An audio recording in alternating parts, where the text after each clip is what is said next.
गरीबी प्लस जो ये तो हो गया।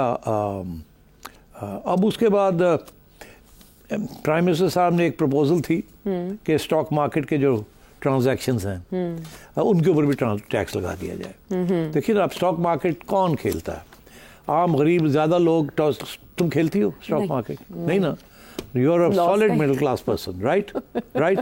I also don't play the stock market. कौन ये स्टॉक एक्सचेंज कौन खरीदता है, कौन ट्रांसफर करता है? Those who know the game. And who have money to invest. Rich people. ठीक?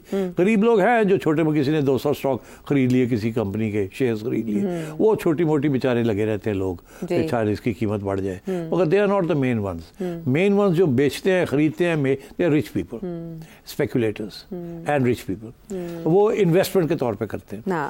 उसके ऊपर छूट दे दी है ट्रांजैक्शंस की। जी, ये रिजेक्ट कर दिया प्रपोजल ना। ये प्रपोजल जो थी कि थोड़ी सी ट्रांजैक्शंस के ऊपर भी किया जाए, इसको उन्होंने रिजेक्ट कर दिया। ये करना चाहिए। ये अमीरों को एक छूट मिल गई है, ये नहीं होनी चाहिए थी। नहीं होनी चाहिए थी। जैसे पहले वो जो है डिफेंस वालों को और ब्यूरोक्रेट्स को मिल गई, ये नहीं होनी चाहिए। ये भी फिर अमीरों के लिए ये ट्रांजैक्शंस की जो छूट दे दी है, ये नहीं होनी चाहिए थी।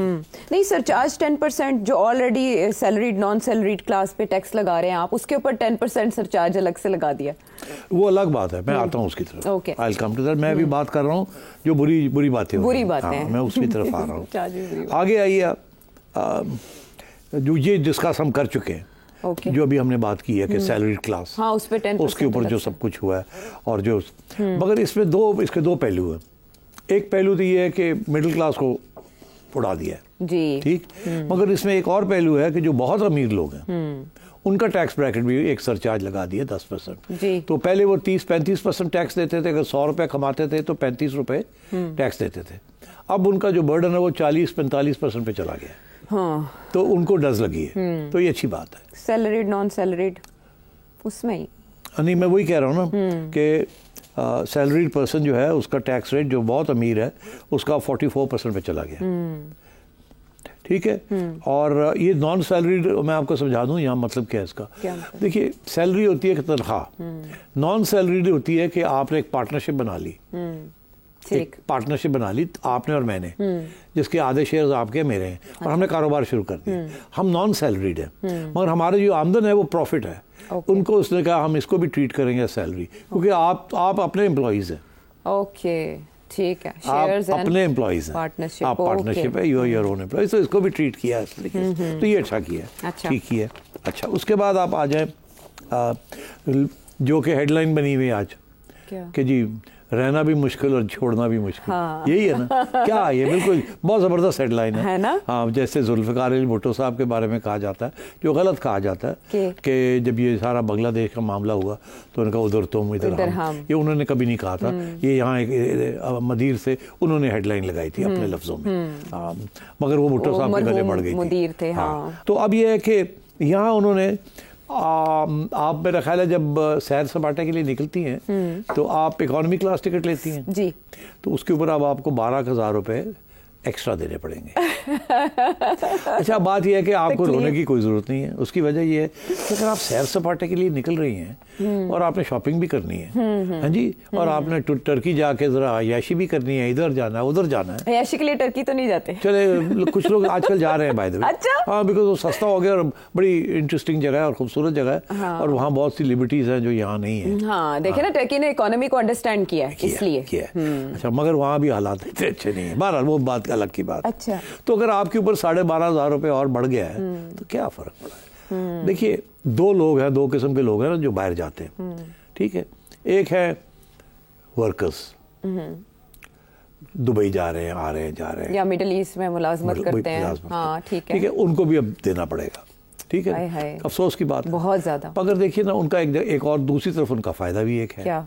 ये है कि पिछले साल जब वो $100 अपने घर भेजते थे तो उनको 200 रुपये मिलते थे पर डॉलर, अब उनको 280 रुपये मिल रहे हैं पर डॉलर।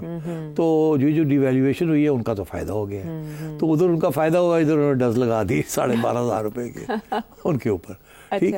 तो मेरा ख्याल है कि उनको इतनी ज़्यादा चीखने की कोई ज़रूरत नहीं है। अच्छा। उनको एक तरफ फ़ायदा हो गया जहाँ आपको और मेरा नुकसान हुआ है, क्योंकि बहुत महंगाई होगी ना यहाँ डिवैल्यूएशन के साथ, मगर वो जो रेमिटेंस भेजते हैं उनको फ़ायदा हो गया। चले अच्छा, मतलब अच्छा फील करने के लिए आपने कर दिया। अब आइए आपके जी, जब मैं ट्रैवल करता हूँ तो मैं बिजनेस क्लास में जाता हूँ, ठीक है। मुझे तो ठीक ठाक डज लगाई उन्होंने।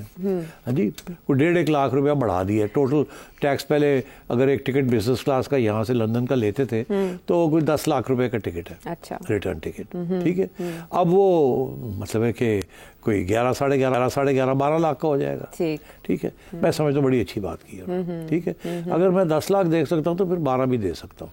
तो ज़ाहिर है रोऊंगा, पीटूंगा, गालियाँ दूंगा, मगर मतलब देना तो पड़ेगा। और फिर आखिर में यही होगा कि आपने जो 1.5 लाख रुपया या 2 लाख रुपया ज़्यादा दिया है, तो वो आप एक दिन अपनी फैमिली के साथ 5 स्टार होटल में जाके खाना नहीं खाएंगे, यही होगा ना। वहाँ एक दिन शाम को खाना खाएंगे, 2 लाख रुपए लग जाते हैं 5 लोगों के, ठीक। तो क्या बिग डील क्या है? तो अच्छा किया अमीरों को ऑर्डर्स लाए। अच्छा, तो मैं और आपके ऊपर भी इतनी कोई रोने धोने की नहीं, हम तो चाहेंगे ही नहीं ना कि हम बिजनेस क्लास में जाएंगे, हम भी तरक्की करें, या हम भी थोड़ा ज्यादा कमा लें, जमा कर लें, या सेविंग कर लें, तो देना फिर। हाँ, तो उसकी नौबत तो आने देना, पहले हमारी कमर पे इतना बोझ ला देंगे। तो देखे ना, ये तो बदकिस्मती है कि ये इस वक्त बोझ पड़ गया है, मगर एक्चुअली ये बोझ पड़ना चाहिए था 20 साल पहले। जी। पूछिए क्यों? 1996 में प्रेसिडेंट फारूक लगारी थे as president of Pakistan, PPP की गवर्नमेंट थी, मोहतरमा की। उस वक्त IMF ने कहा था कि सेल्स टैक्स लगाना शुरू कर दें हर चीज़ के ऊपर। अच्छा। और उस वक्त ये तजवीज़ थी कि आप थोड़ा सा सेल्स टैक्स लगाएं, 2-3% लगा दें, फिर अगले साल 2-3% बढ़ा दें, फिर अगले साल 2-3% बढ़ा दें, और 5 साल के अंदर आप 12 से 15% तक आ जाए। आहिस्ता आहिस्ता लोगों को आदत हो जाएगी पैसे देने की, और ये बिल्कुल गुम जाएगा। ये एक जंप में मत करें। मगर उस वक्त की हुकूमत ने ये फैसला किया कि नहीं, हम वो भी नहीं लगाना चाहते। हाँ, सियासी कॉम्प्रोमाइज है, सियासी तौर पर अपने हम जो जिस किस्म की सियासी पॉलिसीज यहाँ भुगत रहे हैं, उसकी वजह से आज सारा बोझ पड़ गया है, और सबसे ज़्यादा बोझ जो है गरीब और मिडिल क्लास के ऊपर पड़ रहा है। इसलिए ये बजट जो है ना, इसके ऊपर मेरे ये इतराज़ है। मुझे बिल्कुल इतराज़ नहीं है कि आपने अमीरों को डज लगाई है, मगर और भी डज लग सकती थी, आपको लगानी चाहिए थी। और वहाँ से जो पैसे आप कमाते, वो आप मिडिल क्लास को सहूलत रिलीफ देते। और वो आइटम्स जो कि ज़्यादातर गरीब लोग या मिडिल क्लास लेते हैं, लाइक मेडिसिन्स, लाइक मिल्क, इस किस्म की चीज़ें, उनके ऊपर इतना हेफ्टी GST ना लगाते। अब 10 से 18% लगा दिया ना, तो 3 से 4% कर देते। तो वहाँ जो लॉस होता, वो आप अमीरों को डज लगा के वहाँ से कर लेते। ठीक। गाड़ियों जो आ रही हैं उनके ऊपर ऑर्डर लगा देते, ये गाड़ियाँ, बड़ी गाड़ियाँ जो यहाँ बिक रही, और उनके ऊपर डज लगा देते। क्या फर्क पड़ता? आपने वो हाइब्रिड वाले मामले पे भी तो उन्होंने यू टर्न लिया है। तो मैं ये समझ रहा हूँ कि वो इसलिए बाय द वे इसलिए यू टर्न लिया क्योंकि इन्होंने जापान वालों के साथ मुआहदा किया हुआ था, क्योंकि जापानीज टेक्नोलॉजी आ रही है, तो उनके साथ एक अंडरस्टैंडिंग थी, ट्रेड डील थी, तो इसको वायलेट नहीं कर सकते थे, इसलिए और छूट दे दी हाइब्रिड को।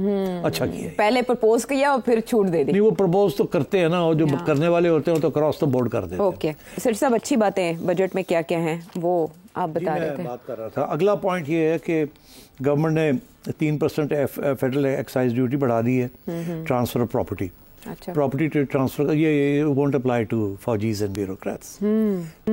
ठीक। ये ट्रांसफर ऑफ प्रॉपर्टी जो फाइलर है और नॉन फाइलर, फाइलर 3% दे, नॉन फाइलर 5% दे। मैं समझता हूँ नॉन फाइलर के ऊपर ज़्यादा करनी चाहिए थी, 10% करनी चाहिए थी। अच्छा। मगर इन्होंने नहीं की। मगर चले कम से कम फ़र्क तो रखा है फाइलर में नॉन फाइलर में। फिर उन्होंने ये किया है कि जो घर हैं, जो 2000 स्क्वायर यार्ड का जो घर है, उसके ऊपर भी टैक्स लगा दिया है। अच्छा। एक किस्म का वेल्थ टैक्स ऐसे कहते हैं, क्योंकि वो घर तो आपने बनाया हुआ है काफ़ी अर्से से, अब उसके ऊपर भी सालाना उन्होंने एक प्रॉपर्टी टैक्स लगा दिया कि 5 लाख रुपए आप वो भी दें। इतने बड़े घर लेके बैठे हुए हैं, तो अच्छी बात है, जितने ज़रा बड़े घर हैं उनके ऊपर ज़्यादा टैक्स लगना चाहिए। हाँ, लेकिन बात ये वो टैक्स पे भी करें ना। मगर ये सबसे इंटरेस्टिंग बात ये कि ये जो है ना, ये अप्लाई कर रहा है to Islamabad capital territory only. हाँ, वो जो वहाँ फार्म हाउसेज बने हैं ना, बनीगाला और इधर उधर फार्म हाउसेज बने हैं बहुत सारे, जो कि फार्म लैंड था, उन्होंने घर बना लिए वहाँ। अच्छा। और उसके ऊपर आपको पता है अभी तक रेगुलराइजेशन के ऊपर मसले बने हुए हैं। लोगों ने फार्म हाउसेस बनाने थे, उन लोगों ने फुल फ्लेज घर ही बना लिए। फार्म हाउस होता है कि ये एक टॉयलेट रख लें और एक बैठने की जगह बना। फार्म हाउस है ना, तो आपने फार्मिंग करनी है वहाँ। ये तो नहीं कि आपने एक रेजिडेंशियल घर बना देना है, 5 बेडरूम घर बना देना। तो ऐसे ही होता है फार्म हाउस का मतलब। मगर वो इलाका जो था वो डिमार्केटेड एज फार्म लैंड। तो इसलिए जिन्होंने वो जगह खरीद के वायलेट किया उसके ऊपर आज तक कार्रवाई होती रही, मगर कोई खास रिजल्ट नहीं निकला। लोग जाके स्टे ले लेते रहे and so on so fourth. अच्छा। और खान साहब, इमरान खान ने भी नहीं किया था, फिर वो साकिब निसार साहब एक फरिश्ते के तौर पे आए, उन्होंने रेगुलराइज कर दिया खान साहब का थोड़े से पैसे लेके। तो मतलब इस किस्म की चीज़ें होती रही। अब इन्होंने कहा कि वहाँ जिन लोगों के घर हैं, बड़े बड़े घर हैं, उनके ऊपर उन्होंने टैक्स लगा दिया सालाना। ये अच्छा किया बिकॉज पहले गलत काम हुआ था। ठीक। इसी तरह स्टैम्प ड्यूटी बढ़ा दी है। अच्छी बात है, घरों के ऊपर, बड़े घरों के ऊपर। आगे आइए, 15% कैपिटल गेन्स टैक्स लगा दिया है instead of 20% in the case of stock fund.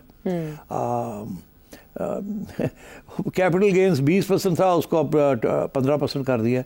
वो स्पेशल कैटेगरीज हैं स्टॉक फंड की, डिविडेंड रिसीट्स की, लेस देन कैपिटल गेन्स वगैरह। थोड़ा कॉम्प्लिकेटेड है, बट टेलीफोन कॉल्स जो हैं वो एक प्रपोजल थी कि उसके ऊपर भी टैक्स लगा दिया जाए, वो नहीं लगाया इन्होंने। अच्छा। वो जो टेलीफोन कॉल्स है, अच्छा किया।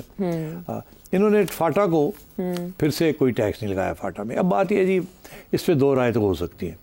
एक राय ये है कि फाटा बैकवर्ड एरिया है और वहाँ कोई इंडस्ट्री नहीं है, कोई कुछ नहीं है, लोगों की आमदन भी कमी है, तो वहाँ टैक्सेस नहीं होने चाहिए। दूसरी ये है कि वो अब इंटीग्रेट हो गया केपी में, अब फाटा तो रहा नहीं, अब तो वो केपी का हिस्सा बन गया और वहाँ की इकोनॉमी का हिस्सा बन गया।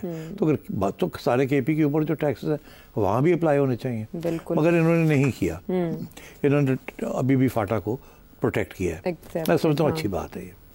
इसी तरह उन्होंने आज़ाद कश्मीर और जम्मू और आज़ाद कश्मीर में सेल्स टैक्स, बिजली वगैरह के ऊपर सेल्स टैक्स नहीं लगने दिए। अभी प्रोटेस्ट हो रहे थे वहाँ, आपको पता ही है, शोर पड़ा हुआ था कि करते तो पता नहीं क्या हो जाता, वहाँ लड़ाई झगड़े हो जाते, खून खराब हो जाता।